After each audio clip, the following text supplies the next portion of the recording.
I think it's quite different, this one. I think it's quite different compared to a lot of the other stuff that we've talked about. And it's kind of very different to our typical normal strategy around cash flow, growth, and the ability to add value. Like, I don't see this being very good cash flow markets.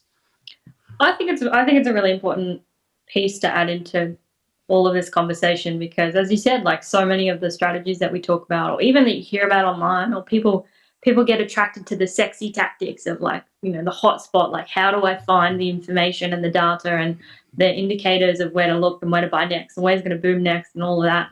But there is this whole other side where there are markets that just consistently grow. So if you know, that could be part of a strategy, considering everything else we've talked about in this episode and considering all the other drivers in this series, but it can be something else to consider with your portfolio as well. It doesn't always have to be this kind of short-term tactical thinking. Yeah, I just think it's important.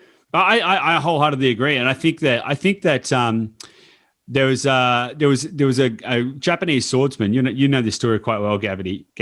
Miyamoto Musashi, who actually wrote the Book of the Five Rings.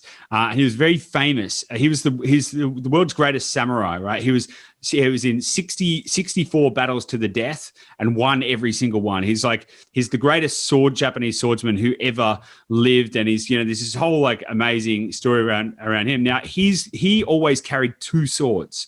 He always carried two swords with him. One was a short sword and one was a long sword.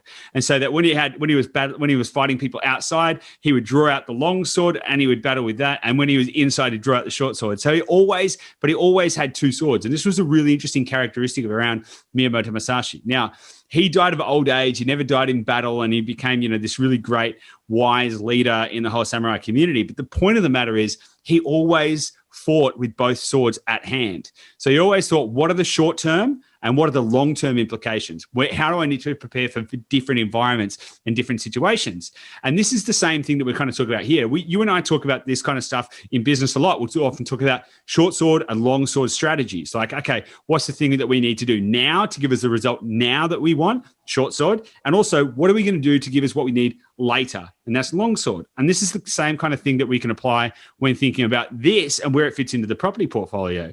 Because sometimes you're going to need to do things which are going to be short. Okay, how do I increase capital in the fastest possible way? How do I reset my cash flow so I can borrow again and all of that kind of stuff? And that's when you get down to things like, okay, should I do JVs, or maybe I should do a renovate for profit, or maybe I should do one of these kind of things.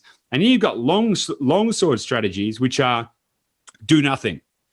Do nothing, do the minimum amount and just leave it alone, and that's kind of value investing in that truer sense. So I think this is really critical for people to be thinking about, because the reality is, if all you think about is short-term tactics, you're going to be signing yourself up to be in a trap of constantly having to be working. Because the reality is, if you're let's just say you're doing flips. So let's say the goal is you're going to do a development flip every year. So you're going to buy something, subdivide, build, and sell, right? And you're going to do that every year.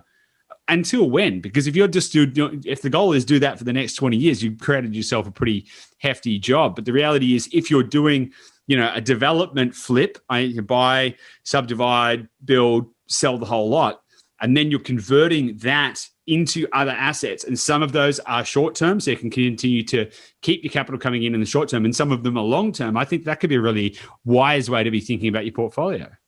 It's pretty much active versus passive. When you think about just doing that short sword all the time, you're right. It just you will get stuck in the trap of just constantly doing that, because you're not actually thinking further ahead than what's immediately in front of you. Yeah. Just like, how do I solve my current problem right now? And then when that's solved, you're like, okay, I've got this other problem now. How do I solve that? And then that's your own treadmill. You might think that you're, building wealth and making ground as a property investor, when really you've just kind of made your own treadmill.